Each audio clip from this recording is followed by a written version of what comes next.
Hey everybody, thanks again for joining me. It's Azure Chris here, and we're going to continue on our 10 steps to get started with Azure for Partners. Today we're talking about number 8, and that is virtual machines.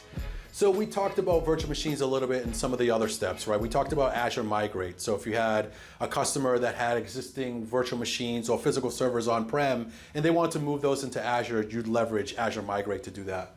But what if you had a customer that has no existing workloads or a new need for a new application, or maybe they're born in the cloud, right? And you need to develop their environment greenfield. That's where we need to take in a lot of this information and understand kind of what's supported and what we can take advantage of in Azure. So to start, we have the different operating systems, right? We have Windows and Linux.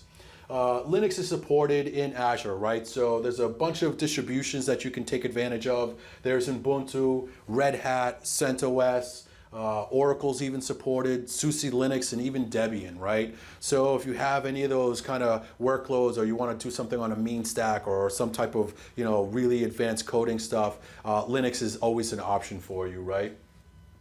Obviously, the Microsoft suite of operating systems is supported, right? So Windows Server 2019, 2016, 2012 R2, and even desktop operating systems. So Windows 10 Pro, if you wanted to take advantage of the Windows 10 multi-session for Windows Virtual Desktop, that's available as well. Windows 7 is also available, so if you still were stuck to that operating system, you just can't take advantage of the multi-session. Each Windows 7 OS would have its dedicated virtual machine, so it's not as economical as Windows 10 multi-session there. So now that you have your operating system, right, and we're going to talk about the different classes or families of virtual machines. So if you consider VMware or Hyper-V or any type of virtualization traditionally on-prem or in your data center, you'd have a cluster of hardware, right? You'd have a bunch of Dell servers or HP or IBM or whatever it was, and they'd all share, or they'd create a pool of resources, your CPU, your RAM, your storage, right? And if you want to provision a virtual machine, you would just go through the wizard and tell it how many vCPUs you wanted, how much RAM you should allocate, how much storage, right?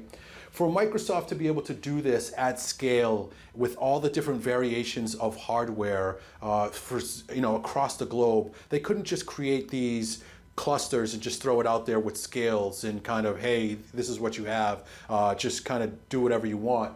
They created these families and, really to get a hold of kind of the chargeback and the ROI and kind of all their pricing model with it.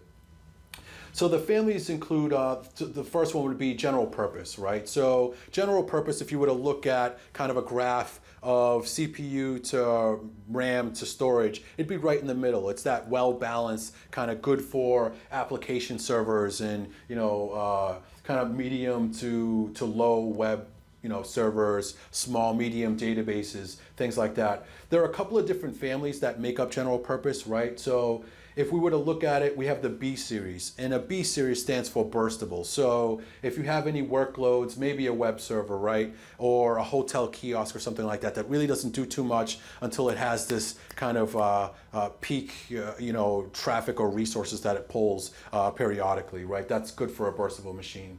Another class underneath general purpose is the A class, and traditionally called entry level, and that's good for dev test, right? So 2 vCPU, maybe 4 gigs of RAM, something like that, for a dev test database or something for your developers. That's a great place to start. Then we get into some of the production workloads. So the D class series VMs, really good for application servers, depending on how big your environment is, maybe even Active Directory domain controllers, things like that. So there's a couple of different, you see the different letters and numbers here. Anytime you see an S, so DSV3 versus a DB3, the S stands for premium storage. So if you want your SSD versus just traditional spinning disk, you would have to look for the S in any of these families. That's the same name nomenclature there. So if you were to look at D series, DV3, anything with just a D is an Intel chipset, and anything with a DA is an AMD processor. And then if you look at DCV2, that's confidential computing. So there's actually another chip on the board that provides for encryption on the hardware. So maybe, a healthcare provider or something like that. you'd want to make sure that you had additional security for compliancy reasons. So if you were to look at all these different variations of hardware, that's why I say it's really hard for Microsoft to just make just a cluster of hardware and throw it out there and say, have at it. They really had to make these different families, and they provide different, kind of versions and resources available as you go down through the families. You can get things with, multiple vCPUs and more RAM and things like that. So the next class that we're going to look at, or family of virtual machines, is compute optimized. So we go back to web servers, right? Something that, is really kind of CPU intensive. Maybe it's an application server that's CPU intensive, or maybe it's a network virtual appliance, something that's looking at packets and, just kind of crunching through that. Maybe it's batch processing, right? That would be an F-class VM, and you can, look at the S there as well. For the premium storage. And anytime you see a different version, that's as the hardware underneath kind of goes through its iterations, Microsoft creates new clusters of that hardware with this new firmware or hardware that's associated with it, and they create a V2 or a V3 as it goes and progresses. The next family we have here is memory optimized, right? So for your workloads, maybe relational databases or large relational databases, or maybe something like SAP HANA, you would go with an M series, an M-class virtual machine. So they have the E series and the M series. If you were to look at, Windows Virtual Desktop, I mentioned that a little bit earlier. Microsoft says by default, they say a general purpose VM, a D series is great for that. And that could be great, but if you talk to some other VDI experts out there, and I've worked directly with Citrix, they suggest an E-class. And I kind of understand that too, because if you looked at how I use my desktop or how others out there use their desktops, I'm sure you have a bunch of browsers open with dozens of tabs on each browser, and you have your Outlook open and your Teams open, or this application and QuickBooks or whatever. That stuff eats a lot of RAM. So if you had 15 or 20 users on a virtual machine, you might want to look to something that's memory optimized there, right? The next class we go through is storage optimized. So anything that you need high IOPS, right? Input, output per second on your disk, right? Not only just premium storage, which obviously you're going to get, but you're going to get it at a large scale, right? Terabytes upon terabytes. For you to do something like big data or NoSQL databases, right? MongoDBs, Cassandra, things like that. Or maybe you can do data warehousing, right? So really, that's the family that you're going to go through for there. The last family I have listed here, and there are others that I'll provide in the documentation, is GPU, or advanced graphics, that heavy graphic needs. And that could be for video rendering, right? Or maybe you're hosting a gaming server, maybe it's Steam powered, or Xbox, right? Or something like that. You can leverage your NC or the NV, right? And NV would stand for NVIDIA chipset. And maybe we can go back to Windows Virtual Desktop or VDI, right? If you had CAD drawing, where end users doing CAD, that's where you would need the advanced graphics. So that's really what I want to cover for the different families, right? And kind of that information. The other thing I want to touch on is, now you have to think about the resiliency. You have your operating system, you have your workload type, and now what about resiliency or scaling, right? So by default, you can create a virtual machine, and that would just be one virtual machine in one rack in an Azure data center. But what if Microsoft had to update the hardware or patch, software in the Azure Fabric or something like that? When they did that, it's called a fault domain or update domain, and that one virtual machine would go down. In order to get around that and create resiliency, just like you would traditionally with hardware and multiple racks, you're going to leverage either an availability set or an availability zone.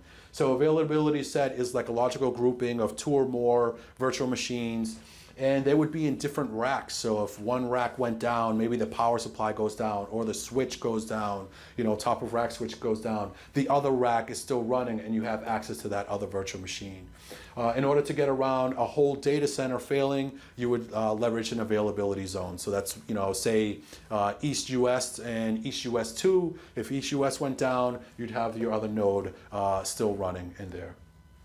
So then now you have resiliency thought of. Now what about scaling? You can leverage an Azure VM scale set. So in an example of e-commerce or something like that, Cyber Monday, and you're selling, you're going to want to scale out, and you can scale out depending on resources that are being consumed, or maybe even on a schedule. So you know when those resources are going to be needed. You can scale out horizontally or vertically, and there's a load balancer in front of that. So really some powerful stuff here when you're thinking about moving to the cloud. This is high level. We're going to jump on the desktop. I have a ton more theory for you to go over. I'm going to provide some links and documentation, and hopefully you find it useful and can use it on your day-to-day. Let's just jump right into it.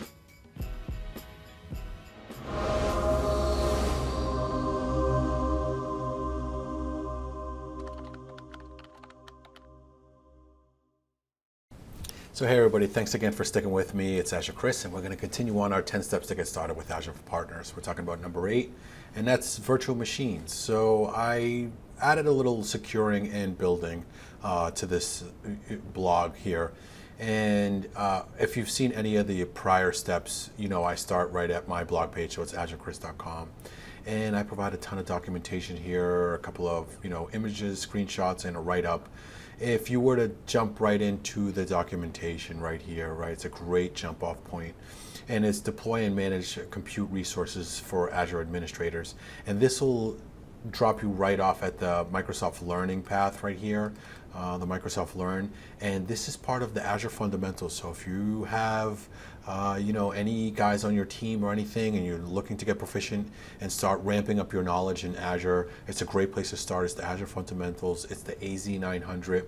If you start going through this, you'll get great hands-on, you'll get great theory, great information. You can see kind of where it starts, creating a virtual machine in Azure, create a Windows virtual machine in Azure, manage virtual machines with Azure CLI, add disk, add and size disks, so you can change the size of a disk, expanding obviously, right, with disk part, something like that.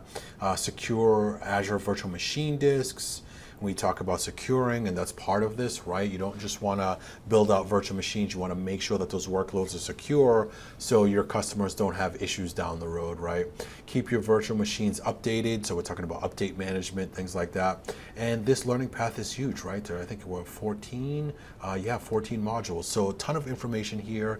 And like I said, if I were to go in here to the exercise part, it's going to check to see if I have a sandbox available. So if I logged in, it would give me access to the Azure platform. I'd be able to install and run these commands on actual workloads in Azure. So great hands-on there. All right, so I suggest you jump into it. The next, this screenshot right here is a screenshot of the Azure Marketplace, right? So I talked about if you have some workloads that you want to build out and it's just not the operating system, you have some other ideas, maybe it's a third-party vendor that you're looking to install, maybe it's a web server, maybe it's some other application server. A lot of the stuff is already built out in the Azure Marketplace for you, so you can just go and click a SKU for cents on the dollar or whatever it is. You get the license through them, and they'll spin up everything on top of the OS, right? So up the OSI layer, the stack, right, the presentation or what have you, and you'll get the whole application that's there as well, right? So really good information, and I'll show you what that looks like in a couple of minutes, right? This is my write-up here, and I'm talking about the different methods or ways to deploy a virtual machine or a VM, right, through the Azure Portal, Azure CLI, PowerShell, and ARM templates. So I didn't really cover ARM templates in the introduction, but ARM templates are JSON format, and they're declarative, so you write the description of what you want, and then there's a parameter file which passes variables, and that can not only install virtual machines, but it can install the whole infrastructure, networks and resource groups and everything. You just declare it in that one JSON file. So really powerful stuff there. For one or two one-offs, maybe ARM template is overkill, but when you're looking to do infrastructure as a code, that's a great way to go. So the next link I have here is Linux on Azure. So we talked about the operating systems that were supported. There's Microsoft, Windows, and obviously Linux. So if I click on this link, it'll take us to another Microsoft Learn, where Linux on Azure isn't just talking about virtual machines, it's talking about all things Linux. There are another 14 modules here. It's a whole learning path, about 9 hours, but it talks about the fundamentals, right? And then it goes into introduction of Linux on Azure and Linux on a virtual machine, creating a virtual machine in Linux. Some of the modules will overlap with other modules in different learning paths, but you'll get the whole gist of this when you start looking at it. Describing core Azure architectural components. So not just thinking about Azure virtual machines, what else do you need to think about? Migration, which we talked about with Azure Migrate. SQL Server on Linux, right? So you start getting into other things outside of just the scope of virtual machines. So really powerful, a lot of information here as well I wanted to provide you. So if I close out of that and jump back into my blog page, I have another brief write-up here, and I'm talking about SUSE Linux and Docker and all this stuff that you can get in all the other different operating systems. During the introduction, I talked about availability, right? Towards the end, I talked about availability, resilience, things like that. That's where I have this here, and we're talking about fault domains and update domains. Update domains when Azure wants to update the fabric or firmware or anything like that. That's an update domain. A fault domain is power supplies, top of rack switches, things like that. So if you create one virtual machine, you're going to have it here in this one rack. If you create two, you'll have one here and one here. If you create three, then you spread them out across all these fault domains. So that's really your way to get around traditional VMware clusters and multiple cabinets. And when you have virtual machines and you're doing clusters, that's the way to do it. So availability sets will get you for rack failures. That's an availability set.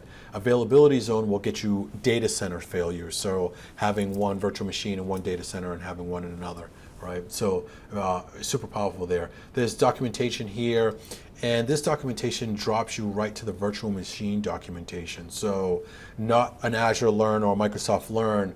This will drop you right to the virtual machine, and you can see overview, you can see quick starts on how to build out Linux VMs, Windows VMs, additional tutorials based on Linux and Windows, workloads, Cloud Foundry, Red Hat, and Azure for gaming. So really some deep technology here, and we'll touch on sizing in a couple of minutes. But this goes through the availability zones, the availability sets. We also talked about virtual machine scale sets, right? Scaling out based on load or schedule or something like that. Putting your workloads behind a load balancer with virtual machine scale sets and availability sets, availability zones, and then the storage underneath that and how that gets redundant, right? So great information here as well. So we close out and we scroll down. I have some more right up here talking about large clusters and getting your SLA up and making sure you have that storage right. I also talked about the S class or the letter S in the VM class, right, in that series of virtual machines. And that leads us to the sizes of virtual machines, right? So we talked about the different workloads and how Microsoft creates these different buckets or different, classes and families of virtual machines. So this is a screenshot that I grabbed actually from this documentation. If I click on this document here, it's going to talk about the sizes of virtual machines, right? And this is what we covered extensively, I think, in the introduction. There's a video here, fantastic. These guys from Microsoft Mechanics are great. But this is the screenshot I grabbed. So general purpose, we talked about B class or B series. We talked about A series for entry level. If I were to click on it, you'd see the A series right here, right? And that's entry level. The B for burstable, DA, AMD processors, DVs, that's Intel processors. There's a D series here, Cascade Lake, and then we go down to the D series, right, confidentiality, like I talked about. So all the information here, and it tells you, really in depth, the chip and the Broadwell and Intel and, what you're expecting from these virtual machines. Tons of information here. So if you're looking to procure something for your customer, definitely look at this information to make sure you're procuring a virtual machine from the correct chipset, right, to get the most out of it. F series, right, compute optimized, memory optimized, storage optimized. The one that I left off the list in the introduction was high performance compute, right? So for something else, with different network interface cards. If I were to click on it, it would give you more information about what you're looking at, AMD processors, the clock frequency, SSD performance, and it'll tell you exactly when to use these and what to use them for, and all the different capabilities, right, for networking and things like that. So this is where you'd want to look to go and get all that information for your virtual machines. So if I were to jump back into the blog page, I have the write-up here as well. And some of the stuff I'm talking about will lead you back to my prior step number 7, where I talk about Azure networking, right? So if we're going to look at coming up with solutions or deploying virtual machines, and I'll go back to actually this document was really good. It was, actually it might have been in a different one here. I can go back to this one and I can look at the overview and where I jump into the Linux. So what do I need to think about before creating a VM, right? That's really what I wanted to touch on here. The things that you have to think about, right? So the name of your application, right? What are you going to call your workload that's going to be in there? Where's the location going to be? What region? Is it going to be East US? Is it going to be West US? Is it going to be in Europe or something? What's the size of the virtual machine, right? We touched on that, E class, B class. The maximum number of VMs that can be created. There's always quotas inside your tenant. How many can you create when you're starting to do scale sets, right? And you have to think about that stuff. The operating system for the virtual machine, right? We talked about that, Linux or Windows. The configuration after the VM is created, and we'll touch on that with extensions. And then all the dependencies for the virtual machine, right? So really some good stuff there. But when I jump back into this, that's what I'm talking about when I'm looking at the networking. And that leads you into number 7. So if you're on my blog page, you can just keep scrolling down and you'll see step number 7 here. And I'm talking about, the networking, what's your subnet, what's your VNet, workloads in the same VNet under different subnets can communicate with each other. Virtual machines in different VNets cannot communicate with each other, right? So I talk about that with NSG rules and things like that. The next thing I have is some more documentation, and this screenshot leads to this documentation here. It's about Azure Security Center and securing your workload. So once you have virtual machines installed in Azure, each workload gets a secure score, and it's based off the vulnerabilities or the stance in Azure, right? Is encryption at rest enabled? Do you have RBAC configured correctly? Have you remediated security configurations? Do you have protection against DDoS? Is encryption in transit enabled, right? I can go down the list, right? And it'll look at your security stance and it'll tell you where you are. So you really want to make sure that your customers are in a good place when you're starting to build out their environment. And that's what we talk about, landing zones and making sure you have governance and security set up when you start procuring your Azure customers there. So if I were to click on this link, it's going to take you to another Microsoft Learn. Get your hands dirty. I'm telling you, I love this stuff, guys. Well-architected framework. Now we're talking about defense in depth, right? Security, identity management, infrastructure protection, encryption, network security. We go down to security baselines, right? Making sure you understand what your network's going to look like and what a normal day of activity is going to look like, right? And that'll go down the whole list of security, storage, Azure Security Center, all this stuff, right? And then some of the modules that are here will be duplicates. You'll see them in other learning paths. Create a Linux virtual machine, create a Windows virtual machine, secure Azure virtual machine disk, right, with encryption and ADE and Azure Key Vault. You can get into that. And then we talk about Azure Security Center as well here, right, with just-in-time access. So when you enable a virtual machine by default, you can have port 3389 or 22 open. And just by default, you don't want ports like that open to the internet. So just-in-time is created for administrators to request access to that port to be opened up so they can access it for a scheduled maintenance window, and you can approve it or deny it, right? So great information here as well. I'll jump back into my write-up, and I talk additionally about Azure Key Vault, Azure Security Center, and stuff like that. And then that leads into my next step number 7. So we've gone over the documentation. Let's just jump into the portal. I'm going to show you what it looks like to spin up a virtual machine with the portal and command line prompt, and hopefully you'll like it. So we're in the Azure Portal and we're going to continue off. I'm going to show you what it looks like to build some virtual machines and stuff here. So I can do create a resource right from here, and you can see where I am. I can drill down into resource groups. I can look at the resource group I have. Some of the things that we talked about, right? You have to make sure that you have a resource group, virtual network, things like that. In some instances, you can create the necessary requirements during the process of virtual machine, and others, or in command line, you'd have to do a couple of commands to set up your environment first. If I were to click in this 10 steps resource group, say I want to create something in here, I can click create.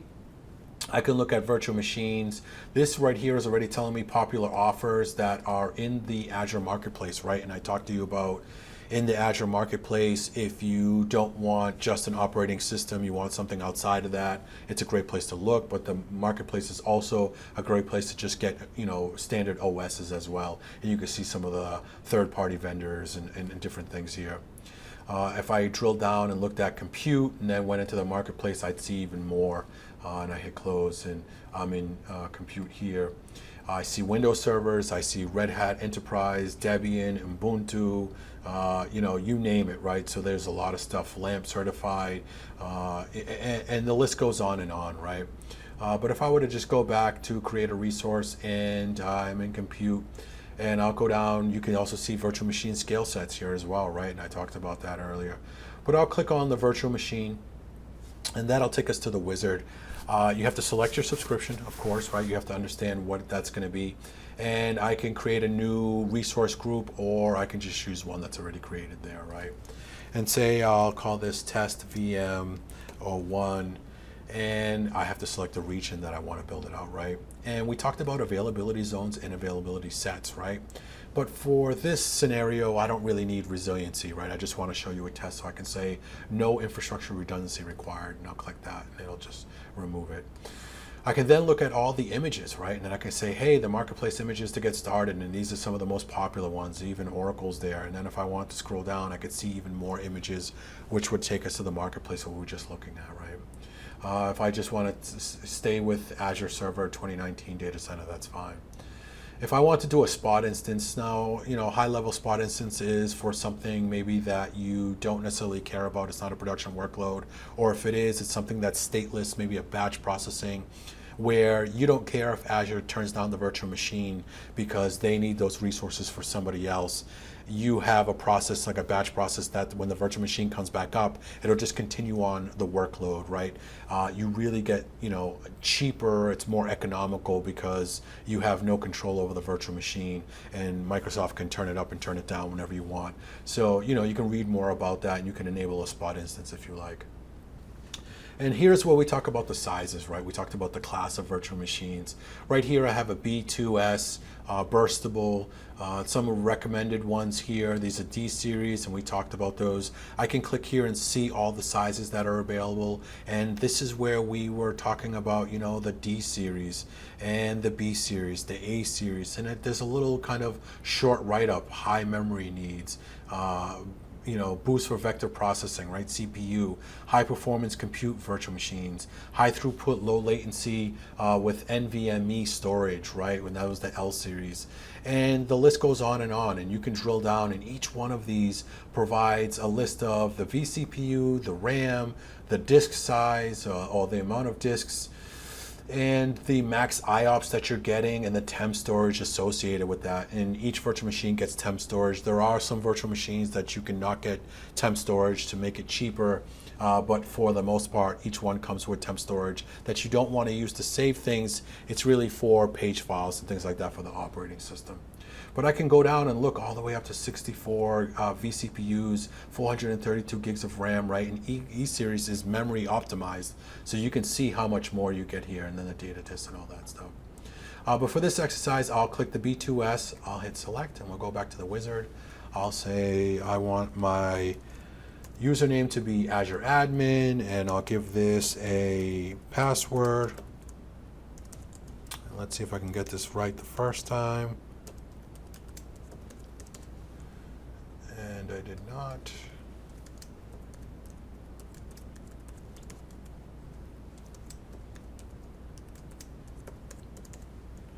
And Now the next thing is we talked about the inbound ports, right?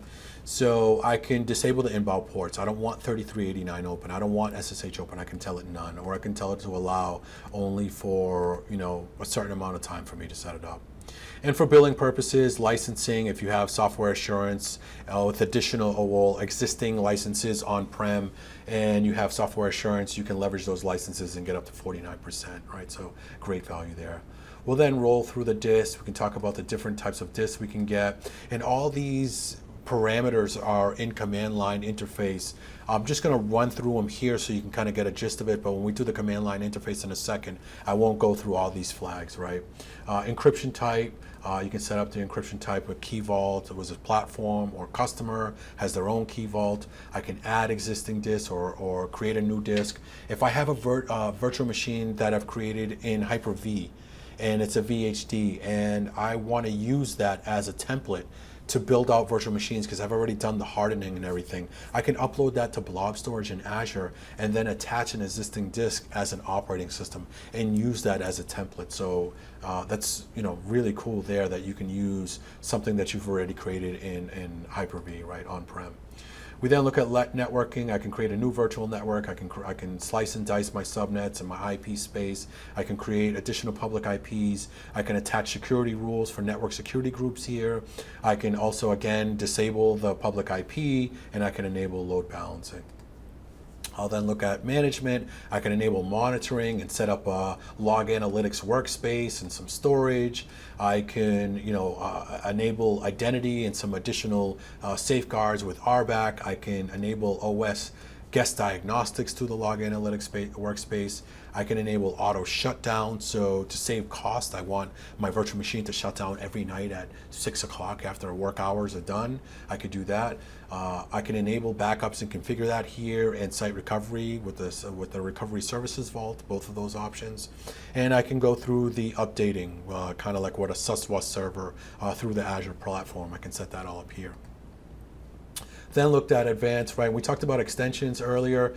Extensions are additional software or like other services, features like the Azure, when you install a Windows server and you get the apps and feature sets, you can do like a domain controller, web servers and all that stuff. Those are extensions and you can install that and tell it, hey, after I set up this virtual machine, I want you to set up the web server or something else. And you can install the extensions and pass custom parameters there. I then have tags. I hit review and create, and it's telling me, giving me a warning, your RDP is open, right? You don't recommend that, obviously, right? Open up to the internet.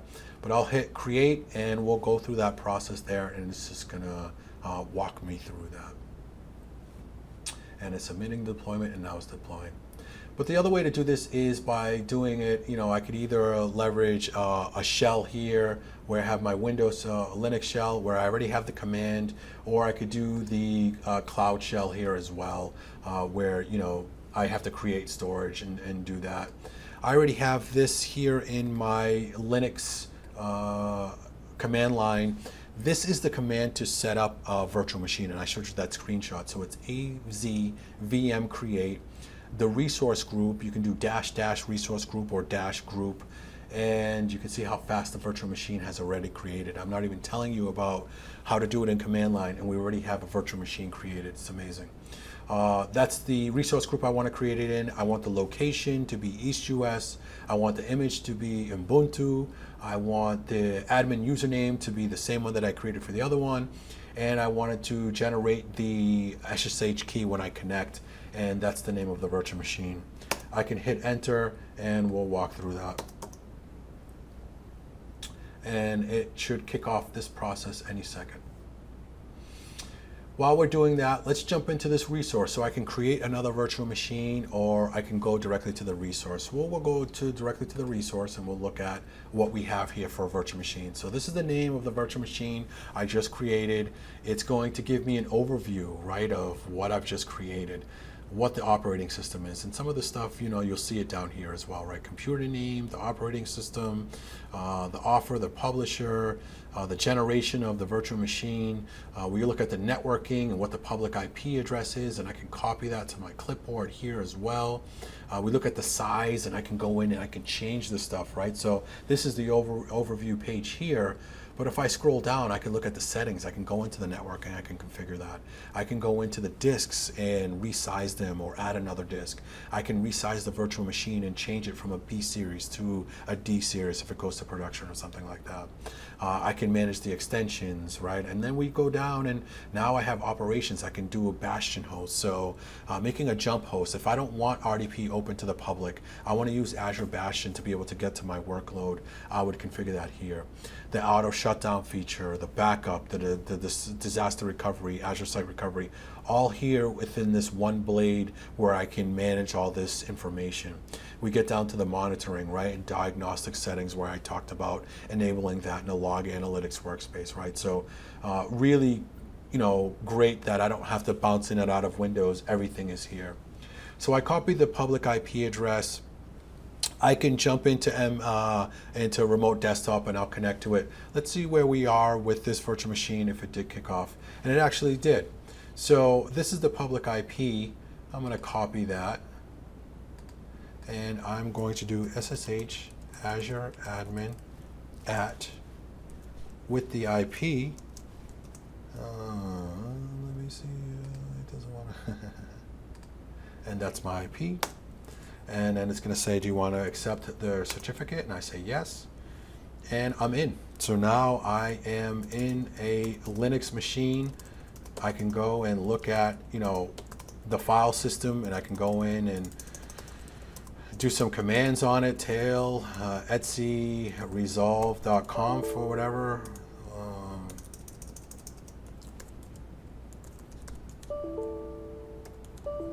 Resolve.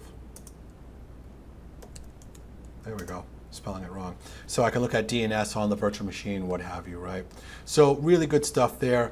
I can jump into the remote desktop, but I won't do that. I think you guys get the general gist of it. You probably shouldn't be using public IP address anyway. I'm going to delete this stuff right now. But that's high level what I wanted to give you. We're coming up on the half hour. It's been kind of a long webinar, and I want to make sure this stuff is useful for you. Please click like, click subscribe. I hope you find this useful. If you have any questions, let me know. If you're looking for me to do any types of other webinars or any other content, let me know. Feel free, drop me a line. I'm working for Microsoft now. If you guys have any questions, feel free to reach out to me, and I can help you any way I can. I look forward to talking to you soon, and come back and catch me on the next step, which is going to be storage in Azure, and we'll talk about some of the disks and stuff in Azure as well. And I'll talk to you soon. Take care, guys.